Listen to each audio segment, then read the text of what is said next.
She began her radio career as a reporter at WTMA before Orlando came calling many years later. But now, Kelly Golden's back in her hometown as one of the most popular radio personalities in Charleston. I had a chance to talk with her for this edition of Quintin's Close-Ups. Well, you know, I want to take it back to the day because I was... Roll it on back, Quintin. Let's do that. I had less wrinkles then. I know, right? But, you know, I was 13 to 14 years old at the time, and I was a student at Courtney Middle School downtown. I cannot believe I've known you that long. Yeah. You were 13 years old, Quintin. Oh, my gosh. And then, you know, of course, I went to this, on Monday nights, I went to the Charleston County School Board meetings at 75 Calhoun. You immediately caught my eye, because what kid is at a school board meeting? No kids. Parents don't even want to go to school board meetings. I was being paid to be there. I didn't want to be there. Right, yeah, that was so boring. Oh my God. But you know what? That's kind of the problem today. No one wants to be where the action is. That's the stuff we need to be involved with. I mean, we can complain about, you know, gas prices and who the president is or isn't all we want, but I mean, it's those school board meetings where, you know, local meetings like that where people ought to be involved. Oh, yeah. And, you know, of course, from what I read, too, you actually have been in the radio broadcasting business for at least 16 years now. How about that? I could have a 16-year-old kid. This is it. Here's my baby. Yes. Radio. You know, now I can't believe that. 16 years. It feels like yesterday to you, right? Yes and no. Because, you know, I started going to those school board meetings. I started as a reporter. I started, you know, on the news side of the business, and now it's evolved from, you know, news reporter to anchor. Now I'm on the other side of the glass. I'm the talk show host. Yep. So this has been an interesting, wild ride. I mean, to get to this point, I would say. And you say that your biggest accomplishment personally, actually professionally, is that you won 2 Edward Murrow Awards. Yeah, Edward R. Murrow. You can't smoke cigarettes in the studios. Or in the city of Charleston, for that matter, if you're texting. Right. Well, yeah, Murrow's, I mean, come on, I think that, I'm very proud of that because before I'm even 30 years old, I had 2 Edward R. Murrows and in a morning show Marconi. That's right. Congratulations. You know, thank you. And some people say, gosh, you sound so braggadocious. Well, if I don't brag about myself, who will? And, you know, beyond that, most broadcasters go their entire careers without those kind of accolades. Sure, so, absolutely. Yeah. Plus, it makes my mama proud. That leads me to my next question. I mean, obviously you got those awards, but personally, what has been your biggest accomplishment besides marrying Greg? Oh, look at you! That was really good, Quintin. I personally, gosh, I probably, there's a lot of things personally I've accomplished. Okay. I mean, actually, this job has, you know, really kind of takes hold of your personal life as well.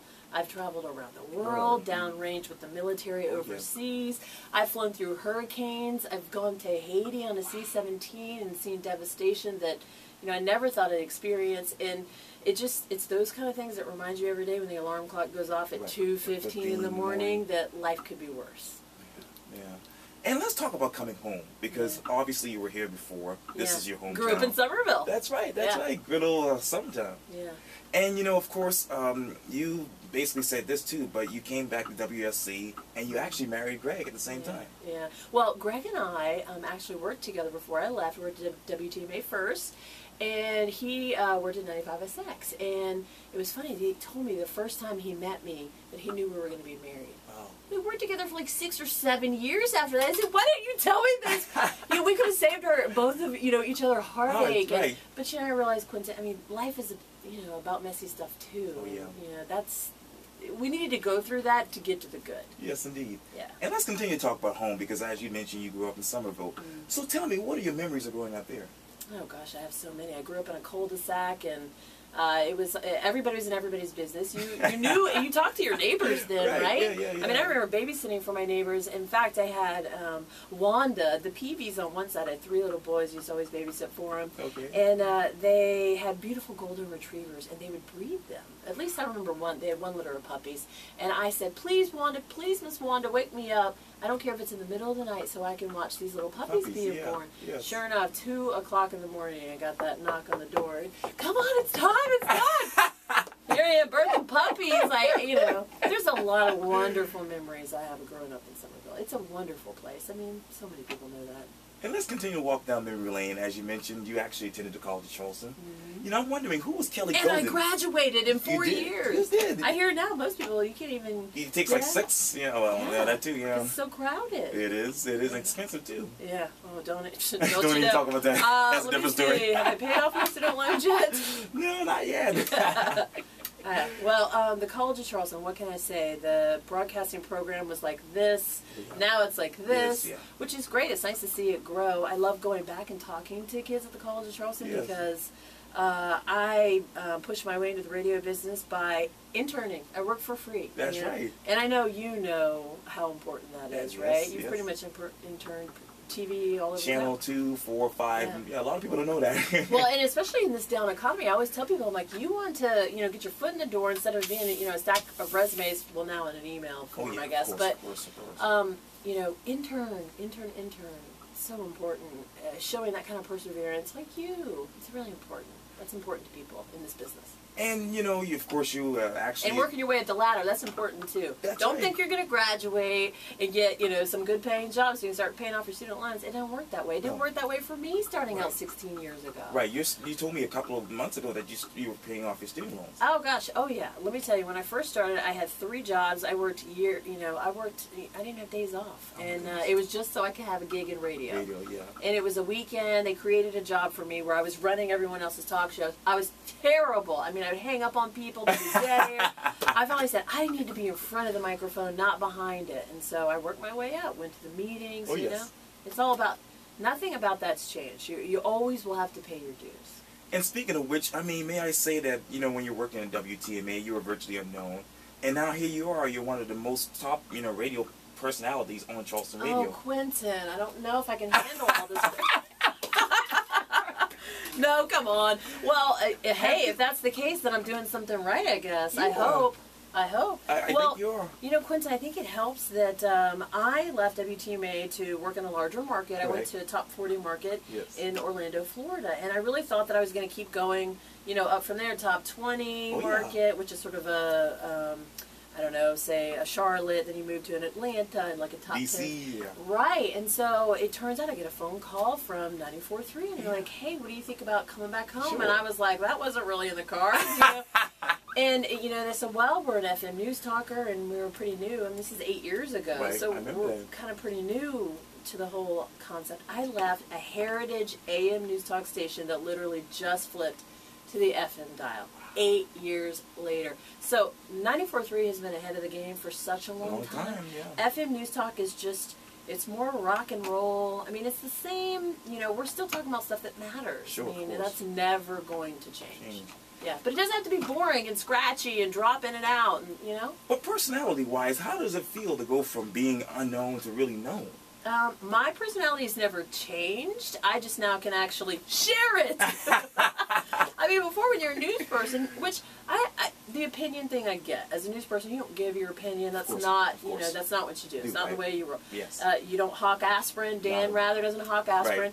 And that's kind of how the transition came. I said, I'm not going to give my opinion as a news person, and so we started transitioning over into me being a talk person because I don't know. It's kind of nice sometimes, but it's also, you're very vulnerable. You get the phone calls. Emails. Kelly, you're talking about toilet paper for 3 hours. You suck. Which, talking about toilet paper over and under for 3 hours is a lot. That's a lot. I give them that. Yes, of course. Now let me go back, from Charleston's WTMA to Orlando's WDBO. Yeah. Tell me, what was the final straw that says, okay, I'm going to take this particular job? Because this is really was home for you. I was a big fish in a little pond. That's literally exactly what I was told when I was, sat down in the manager's office, and he said, and I wanted to raise, wanted to move up. You always want to go bigger, better, more. And I know in some instances, in our culture, that's not always the best thing, but I was, young and ready to roll, and, well, you're a big fish in a little pond. And so I thought, wow, okay, well, I guess this big fish needs to find, larger territory. So it was a great experience. I probably would still be there if it weren't for the fact that 94.3, was so far ahead of the game. It's been great to be here. And let's continue to talk about Orlando. Obviously, when you were there, you actually covered Hurricanes Charlie and Ivan. And it never ended. Honestly, I tell Rob Fowler all the time, because they're our TV partner, Channel 2, and I'm like, I probably could be a meteorologist at this point, because Charlie, Ivan, Francis, Jean, Rita, Katrina, Wilma. It never ended, and I said, I don't understand. It came from Charleston. It's supposed to be, you know, Hurricane Alley, and I moved. Sounds like it was overwhelming for you. Yes, and I moved to Florida. It was nothing better. I wanted to turn the page and talk about something else. I couldn't believe it. It was incredible. And you know, so as we sit here right now at WSC, you came back here in 2006. You were really the face of the news station here.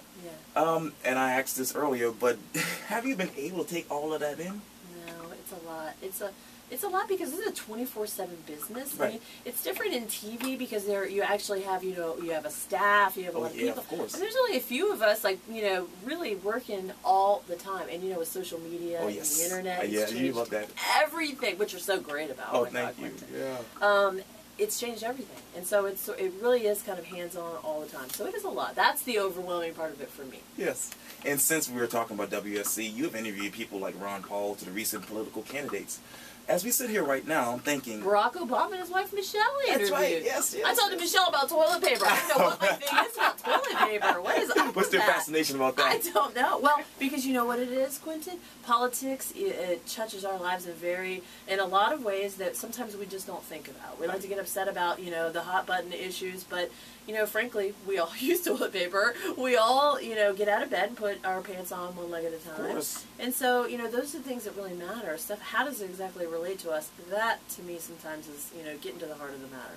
And you talk about Barack and Michelle Obama, who back then were virtually unknown as well. Were they actually your most memorable guesses? They were. I mean, those are big ones. You know, honestly, I was on, believe it or not, I finished the show here, opened up that door, and Ryan Seacrest was standing there. And I thought, wow, I didn't know Ryan Seacrest was in the building. Ryan Seacrest was in the house. Yeah. I got pulled into his radio show on KISS FM in LA, and what are we talking about but popcorn? I'm like, are you kidding me? You're talking about the strangest things, I know. toilet paper, yeah. I know. So here we are. It was popcorn lung, and it was this whole sickness with ConAgra Foods. Yeah, it was crazy. So that was very memorable. I mean, there's so many, Quintin. We don't have enough time. So I'll come back. You come back.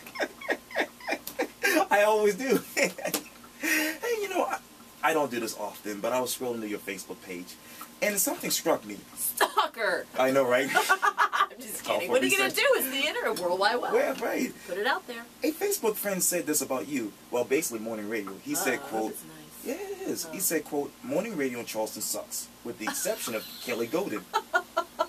Morning radio sucks in Charleston. I don't think all radio sucks in Charleston. I think all the good people have left the building now. Oh, wow. Well, I think that radio is in an interesting...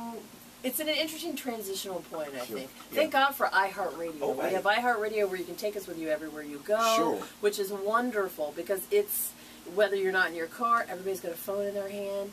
You know, that's kind of important that you're plugged in all the time, right, Quintin? I know you are. So it's important. Here it is. It's important for radio to stay that intimate medium. You won't believe how many people say to me, I listen to you when I'm in the shower. Oh, yeah. I'm thinking, okay. That's like, a little creepy.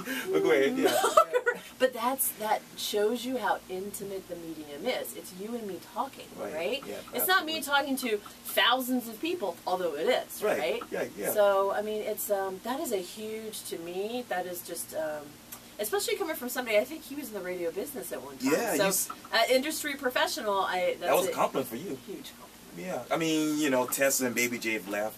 Brooke Ryan and Tanya Brown have left. Yeah. But tell me, why But you know what? We'll have more of those coming through. Radio's not going anywhere. I can promise you that. Yeah. Yeah. But morning radio, I mean, tell me, why are you more worth listening to than the others? Because I keep it real, I think. Yes, you do. I don't know. I mean, how many other news talk people are talking about toilet paper? But it's not just that. I mean, I'm interviewing Rand Paul recently in town, talking at the Citadel. Yes, right. You know, like I said, Barack and Michelle.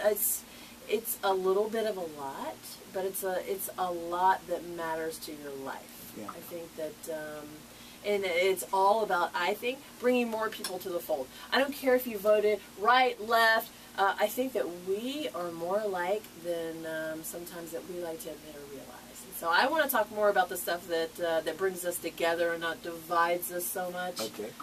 But you never know. Toilet paper, over or under?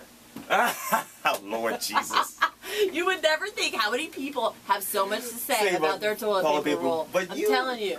but you bring substance to it, you know? Well, I hope so. Well, you know. I know. Yeah. I didn't want to go down Right. I was a little bit concerned when you were going backwards. Oh, Lord. I think that you can talk about politics, but it's about making it matter and, Yes. and being relatable. And there's something that's called common sense that we just need to get back to in this country. I mean, I feel like stuff's gotten so crazy that we just need to remember, you know, just if it doesn't, you know, pass the smell test, it is time to ask some more questions, Sure. and that's what I'm here to do. And speaking of politics, and we talked about this in the lobby a couple of months ago, but you were adjusting to the whole notion, really the idea now of the whole News 2 Beyond the Headlines show. Being on TV, I have to like fix my hair, and oh my god. What I'm trying to ask is, have you finally been comfortable in front of the television, or? I'm not sure I'm ever going to be comfortable in front of the camera, but that doesn't mean that I won't put myself out there, because life is a roller coaster ride, and I'm on it till the end. Yes. I mean, one of the things I like about you is that you don't take yourself seriously. Yeah. Professionally or personally, and I've seen the pictures That's behind. not easy, though, Quintin. You know that, right? Yeah. That is not easy. And we've talked about especially people in such serious times. And believe me, Yeah. I mean, you know, people are financially hurting. I am too. Sure. I mean, yeah. So that's tough. How do you balance it? I have to, you know what, my loving husband, thank God he keeps me smiling and laughing, and he reminds me every day that, you know, things could be worse, things will get better. Of course. It's just one of those things where it ebbs, it flows. It's like the tides here in the low country. That's right. You know what? It's inevitable. Good analogy. Right. The sun's going to come up, it's going to go back down, and it's really kind of it's all how you take it. And Yes. if I don't take it in stride, Lord knows what. I don't know if I'll be able to wake up tomorrow. Well, you will. And describe to me the following one word: kayaking. Kayaking. Oh, it's such an adventure. What an Yes. adventure. Well, Adventure would be for sure. God, I could come up with a bunch of I one know words. you You would. want a bunch of one words? Oh no, Lord. Okay. Could be dangerous. Could be a lot of things, but it's very. I am a thrill seeker. I'm absolutely an adrenaline junkie, and my husband's like, okay, no, I'm going to draw the line at rappelling down the side of a waterfall. I'm like, what? That's so awesome. Let's do it next. Well, you should. I'll be doing it alone. Oh, He sure. said, someone's got to film you, Kelly. Well, there you go. See, so we make a great team. You do. Rollerblading in one word. Yeah. Wipeout. Yes. Oh, I've wiped out quite a few times. I have the scars to show it. Oh, so. gosh. Yeah, I don't wear the pads like I'm supposed to. You should. I know. I should at least use the hand guards, but because Miss Political. Yeah, those You are the should. first to go. But anyway. Biking in one word. Biking. It's just I love that wind in my hair. Freeing, I guess. Yeah. It's very liberating. Yes. I mean, there we go with politics. Yeah, I know, right? Photography in one word. You know, photography to me is like capturing one moment that creates memories for a lifetime. That's Yes. what I love about it. So, memories? Oh yeah. Speaking of which, radio one word. Oh, come on, Quintin! Quintin, radio in one word? Yeah. Well, you make it easy. Wild. Wow. Why do you say that? It's wild because from one day to the next, you never know what you're going to get. You really don't. I walk into work. Yeah. It's not a 9 to 5. Oh. It's different every day. Sure. And you know what? That helps keep me going. That adrenaline junkie in me. Come on, what's next? Let's go jump off the top of the building. Oh Lord, Jesus, I gotta live. To the next. Well, there you go. To the next Quintin's close-ups. Well, there you go. Kelly, go in one word. I can think of free and, you know. Oh, man, you give me that one. Yeah, I don't know. What do you think? Free, exciting, energetic. Oh, energetic. I like that one. Yeah, you are. Okay, good. I like that one. Yeah. Let's go with it. I gotta keep going. Okay, so we know that you love radio and biking and photography and, of course, social media. But what is something else that people don't know about you? Oh my gosh. Well, I think I don't know. There's not a lot I hold back on. I mean, I love to cook. I have an old antique farm truck that I ride around on the weekends with the dump because they don't pick up trash. I live out in the country. It's like, why does that? What? Oh, what? Gosh. There's not a lot of stuff people don't know about me. Yeah. Quintin, I am an open book. That's what a lot of other people say too. I mean, I have more extensions for a white woman than the average black woman.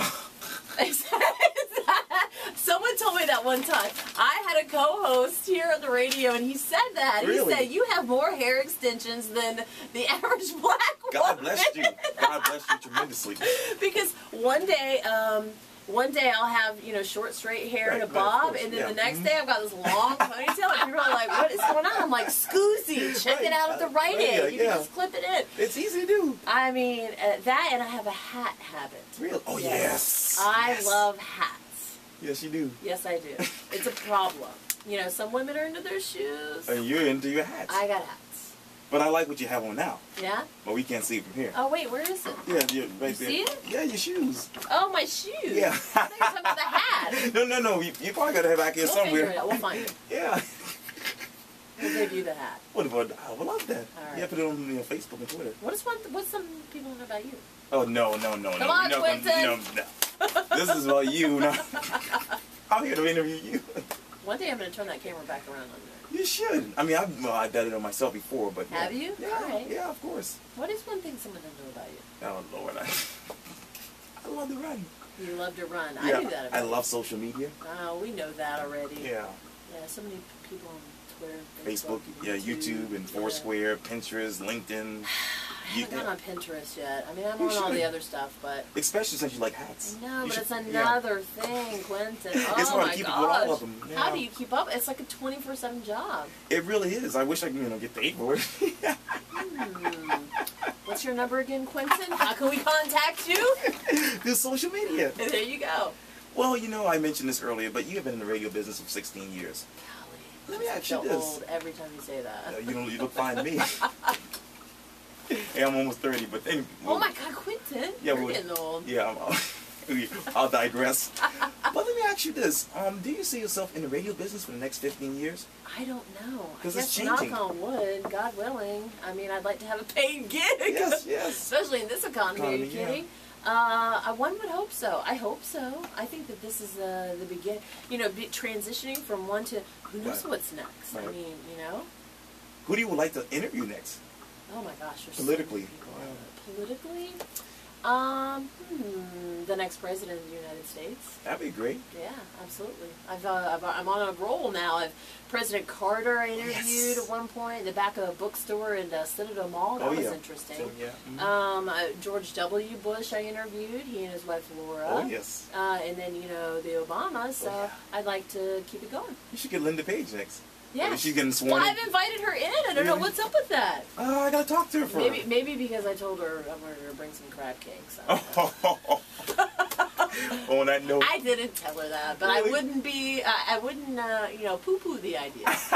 She's a great lady. Yeah, she's got great crab cakes. Oh yes, and she's just an exciting lady. I love her. She's awesome. I know. I think it's really neat that Mount Pleasant now has another lady mayor, female mayor. I'm wondering if it'll be a little easier to corral the cats with now a woman around. Oh Lord. We'll see. We'll see. Kelly Golden. It was so good talking to you. You too, Quintin. That was fun.